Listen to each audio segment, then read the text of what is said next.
morning. My name's Nick.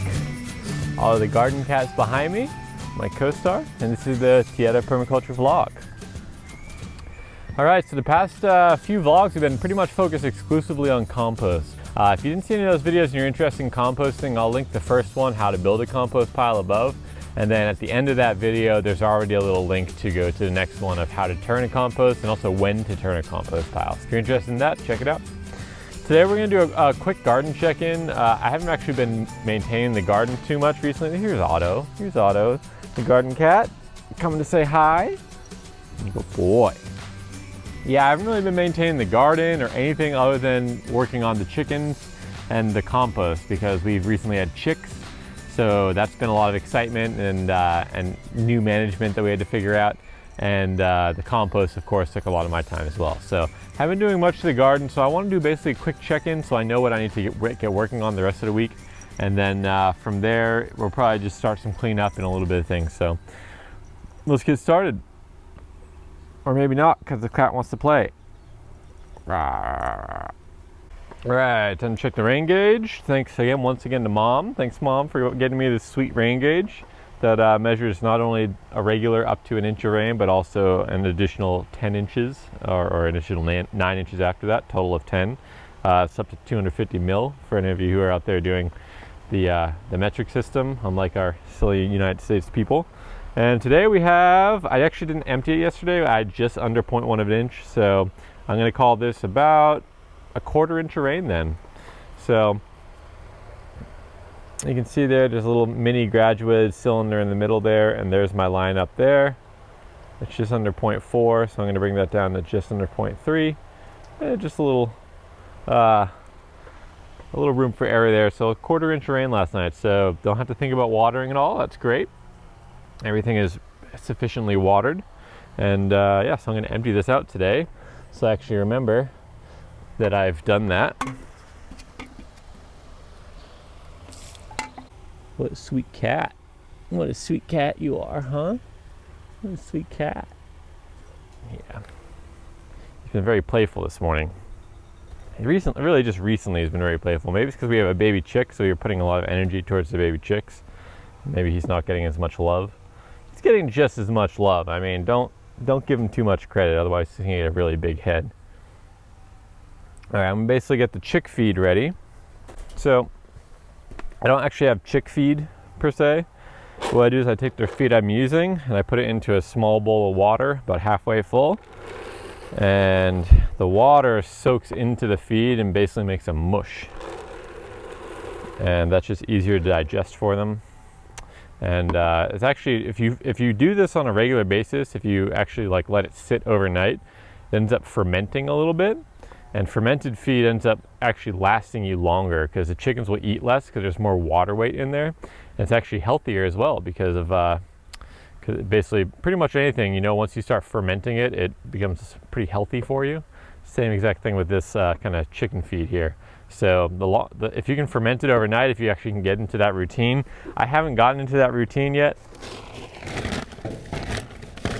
Mainly because we have not that big of a space here, and fermented feed tends to stink a little bit, and I just don't really want my small backyard homestead to be stinking a lot. Yeah, that's just not going to work so well for us. So yeah, if I had a bigger space and a place to store feed and everything, I would definitely get into a program of fermenting my feed. It ends up, yeah, lasting you longer, so you have to buy less feed because they eat less. All right, so now we're going to head on in to the chickens. Here's one of the mamas down here. Hey, Mama. What you doing? Mama also likes the soaked feed. And so does the rooster. Everyone likes the soaked feed. So I'm trying to do this for the chicks only, but that's pretty much impossible. All the chickens want in on the action. So what I'm going to do is leave this small one up here, or maybe the big one. I'll leave the big one up here because maybe then they'll think, ooh, we got a nice big thing of feed. And I'll bring the small one down to Mama and her chicks. So you can see Mama's down here checking out the compost pile, and we'll look at that in just a second, check in on that. Looks like, yep, looks like here's one of the chicks down here. Mama's searching, interested in the compost pile. And there's 2 chicks outside the fence, of course. So I'm gonna go rescue them in just a minute. Mama, look.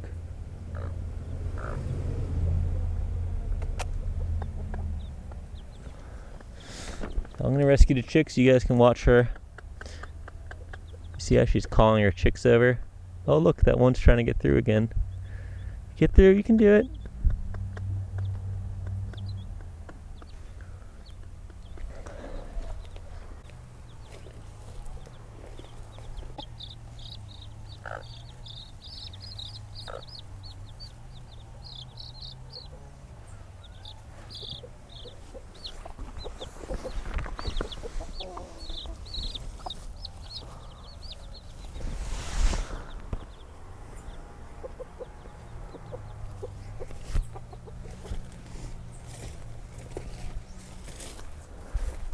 As usual, the rooster is a little bit of a bully and kicked them away, but you can see the adorable chicks. Oh, here's the rooster saying hi. Come here. So there's the chicks and the mama enjoying a little bit of soaked feed. It's always fun to see them just in their little element there. And I'm holding the rooster right now. You guys can't see me, but I'm holding the rooster behind as they're eating. I don't know, it's just something about watching little chicks eat. I think it's mesmerizing, so I'm just watching it for myself. Maybe you guys won't find it as interesting. I ended up getting 3 chicks out of, we were supposed to have up to 6, and so only 3 of them hatched. So, you know, it's kind of a bummer, but it's all right. It's no big deal. It just means we have less potential to have as many hens as we want. We're just kind of fingers crossed that they're all 3 of them are hens. All right, so now we're gonna check out the compost pile. And so this I just turned yesterday. So if you didn't see that video, since I linked the other one below, I'll link that above, right above here, so you can check out. So I basically, yesterday's video said how to turn and when to turn a compost pile, kind of went some details there. So this is turned, and right after we turned it, we only got back up to about 100 degrees here, right around here. That looks like 38-ish. Celsius, but after, you know, less than a day, I'm already right back up to above 140 degrees there. Right now, to put it exactly, we're at 145 basically, right around 145. That's about 63 degrees Celsius it looks like, and there we go. That's a perfect, that's right where I want to be back up. The fact that it rebounded straight up to there means that the pile is nice and hot, nice and active, and I don't have to think about it too much. So at this temperature, I basically will end up turning it in another 2 days. I want to leave it, I'm going to assume that it reached this temperature this morning, because last time I looked it was not quite up there yet. So once it hits 140, I want to wait. I want the whole pile to be at 140 in the center for 3 days, and then I'm going to turn it. So yeah, we're just going to watch it. If it does keep rising and rising, then I might turn it after a day or 2. In general, you can just plan on turning your pile every 2 to 3 days. Then you don't have to really think about whether or not if you don't have a thermometer and you know that it's getting active. The key is, if you turn it the first time and there's lots of steam and everything in the pile, you got a pretty good idea that you're actually getting enough, you have enough heat in there, you have enough microbiological reproduction in there. And that's kind of what you're looking for. That's what's heating up your pile. So if you have a lot of steamy compost that first time you turn it, if you don't have a compost thermometer, say, then yeah, typically what I recommend is wait 4 days, turn it once, and then turn it every other day or every three to 4 days. And you'll end up learning that as you go. If you work with compost for long enough, you'll end up learning how long to wait before you turn it. It's not really that complicated. It seems complicated when people are first getting into it, but it's really not. You'll get a hang of it really quickly. And I'm here to help you if you have any questions. You can see Otto is just outside the fence where these chicks are, and Mama is a little bit questioning about what's going on. But Otto's just exploring for lizards and everything. I don't actually think he'll attack the chicks, but he also does like to play with small animals. So I'm slightly worried about Otto and the chicks. I usually don't worry at all, The only reason I worry is because if the chicks get outside the fence, which they can, apparently, as we've seen today, despite me patching up all the holes I can find, they just fit through the chicken wire right now. They're just small enough that they fit through. So there's a couple things you can do. If you have like a smaller mesh, you can go and basically zip tie that across all the bottom. For me, what I do basically is we just come out here every few hours, whether I'm here or Katie's here. We just come out every few hours and just check on them. If they're stuck outside, we bring them back in, and that's kind of the best we can do because I don't have any of that smaller mesh that I can fill up. Start to clean up the pen a little bit, or their coop a little bit, because I had this old fermented feed, which is starting to go bad. Let me see, there's Mom. I'm gonna put you down for a second. As usual, they're interested anytime I'm starting to work on something. So this was old fermented feed, and you can see now it's super old because it's starting to get a little bit of weird growth on it. So I'm just going to dump that out. Ooh, but there's some little maggots in there. See the little maggots? I don't know if you guys can see that. These little maggots in there, they love to eat that. I'll see if I can give that to Mama hen for her chicks. Look in there, Mama, look in there. Okay, well, the other hen's gonna find it maybe. Ooh, yeah, see that? She did a double take. She's like, nope, nothing here. Oh, wait a minute. I've probably spent too long in here for you guys, so I'm gonna keep moving. This is like my main feature right now is in here. We have chicks, we have compost, we have Otto trying to hunt the chicks.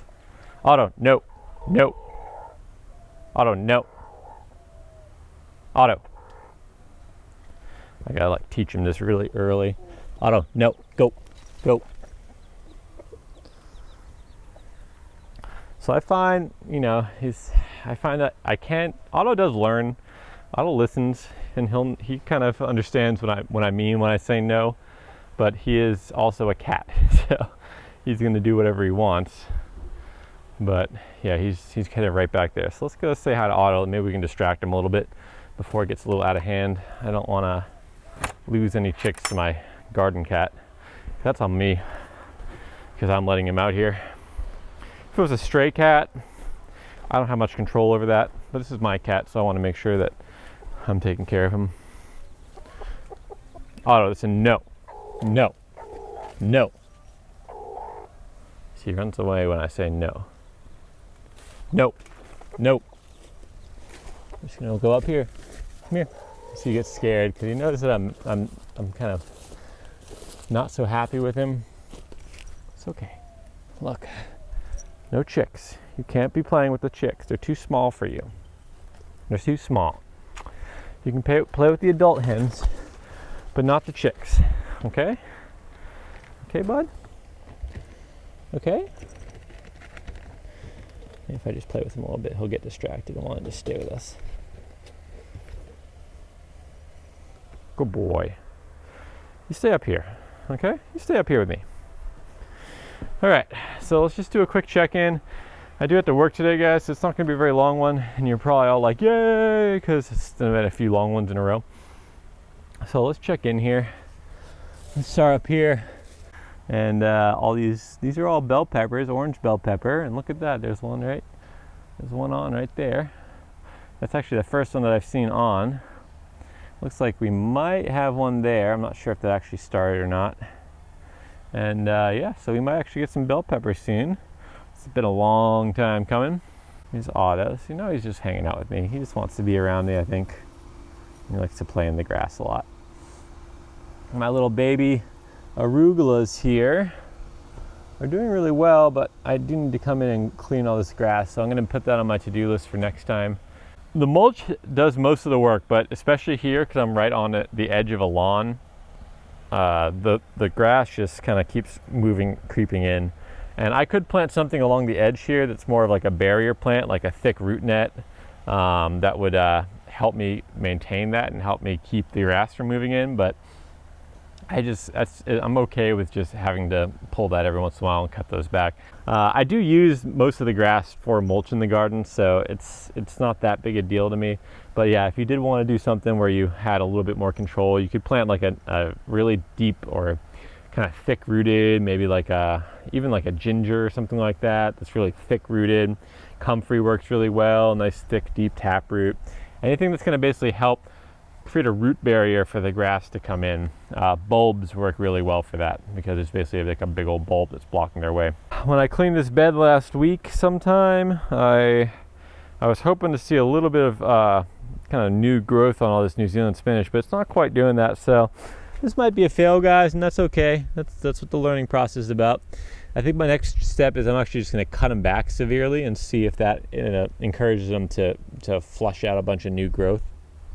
I think that'll be a good strategy if they're actually going to grow back. These guys are perennial, so they should be okay with a pretty hard prune. But you know, you never really know until you try. So we will try. Otto is blocking my path. Come in. Watch out. You see, he's very, very playful today. That's why I was going after the chicks. He's just very playful. I don't think he actually wants to hurt him. He just wants to play, and there's a small little thing that's running around. That's his ideal play. Tomatoes still producing pretty regularly, especially these little cherry tomatoes. These guys are just going. We are getting the aromas too, but not as many. Just harvested a bunch of jalapenos from this the other day. So jalapenos are doing pretty happy. There's this little baby one on here, right in there somewhere. Yeah, right there. And there's more flowers, so we should have more of those coming on. The chives are actually starting to look like they're kind of becoming mature and might actually be here. These squash that I planted, the zucchini, they're actually doing pretty well here. I was kind of surprised because I thought they were going to be pretty stunted because they were in the greenhouse for just too long. So I didn't really expect them to actually take, but there they are. They're taken. This bed's doing pretty well. It's really producing. Lots of arugula harvest from right down here. It's been there for a while. This crazy melon that I planted, this little mound up here, it's going everywhere. I've yet to see an actual melon, but it's actually pulling down this pepper. So I need to do something about that, and I'll probably end up just adding a trellis for this, but you can see this guy's just climbing on top of everything. And so I might have to just add a little bit of a trellis so I can climb up something that's not my plants that I'm trying to grow. Yeah, because it's not ideal. You can see it's also trying to go that way and take over my calendula. So this bed needs a big cleanup. Pretty much all the beds need a big cleanup, so I'm just kind of mentally preparing myself today for all that. This bed in here, we have one watermelon here. The other one rotted away up here. That's sad. You see all this papaya tree growth.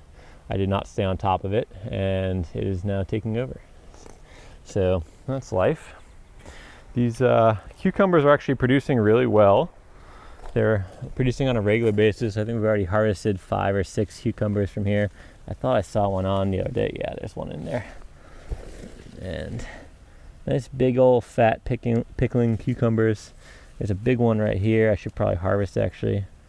Look at that guy right there. I'll probably harvest him later today. But there's still much more growing. I think that's the same one we just looked at. There's a little baby one up here. There's a bunch of small ones coming on up here. Little babies. So these guys are doing really well. You can see it looks kind of dead and dying down here, but it's just kind of a natural process. The bottom leaves tend to die out once the top leaves shade them out. And you can cut these off, especially if they're starting to get any sort of disease. Like, see that? They're starting to get this little stuff on there. It's not ideal. So I might come and cut that part off, cut anything that's really dying and dead and dying off. But I personally like to allow them to just take care of it and let nature do the work unless I start losing production. So that's the key. If it's not producing anymore because of that, then that's a sign where I need to actually come in and handle things. But most of the time nature can do the work for me and I don't have to think too much, and the pests and predators, they'll end up finding their balance, and then this thing will start thriving. Lots of schools of thought on that. You can definitely tell I need to cut the grass right along the edge of the garden here. So yeah, I need to do a big old kind of major cleanup day. I might do that tomorrow morning because I have work tomorrow afternoon, but not in the morning, so I might be able to come out here and do that. I'm getting some end rot here, zucchini end rot. So that's really sad because I thought this one was going to be good. And same with this one, but that one's starting to rot as well. So I thought I was finally going to be getting some zucchini, and they're starting to not work so well. So my understanding is that that's a pollination issue. It's not getting pollinated enough. It's possible I should come out here and start trying to hand pollinate, but honestly guys, I don't want to hand pollinate. That's just a lot of work for me. That means I had to come out here, actually do it. I'd rather have nature and the bees and the butterflies, so I'd rather want to encourage more of them to come in and do all that for me. And we actually do have quite a bit of pollinator activity on site now. I see butterflies and bees and flies and all those kind of things all the time buzzing around and flying around with the butterfly at least. And yeah, so I'm not 100% sure. It might just be it might be not genetically adapted so well to my site. It might be that it just needs hand pollination here in the humid tropics because the pollen's a little sticky or something. So we're going to kind of see. I'm going to keep experimenting. They're still growing just fine, but again, you can see these guys are getting this kind of powdery mildew kind of stuff on here. So what I've been doing on a regular basis is cutting out any leaves that have this, which is encouraging new growth. So all this fresh new green leaves you see over here, that's all because I cut off all the ones that are going like that. So that's a regular maintenance for me. I do cut off that just because I know with all the rain we have, every time the rain falls on that, it releases the spores up and it can get everywhere there. So that's one I do maintain. That's something I like to make sure I take care of and stay on top of as much as I can. Look at the cat right on the edge as usual. But as you can see, pretty much all my beds have overgrowth and weedy stuff that I don't necessarily want, which means it's time for me to come and do a big kind of garden reset. Not necessarily a bed reset, but a whole, at least big old weed, pull everything out I don't want, clean up, add some mulch, all that. So that's on the docket for me. That'll be another episode, but today I got to get going and get to work. So this is just more of a check-in to get myself mentally prepped to do all this work that it's going to be coming up. So, but everything's still looking good. Everything's growing. Everything's happy, more or less.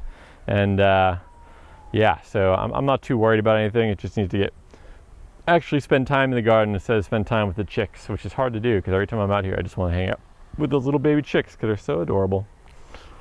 So, all right. That's it for me today, guys. Hope you enjoyed. If you like what I'm doing, please subscribe to the channel. It helps me get a little bit more reach and also have that motivation to keep going. And yeah, until next time, have a good one. What are you doing? What are you doing sitting on a nest, rooster? You want to be a hen now?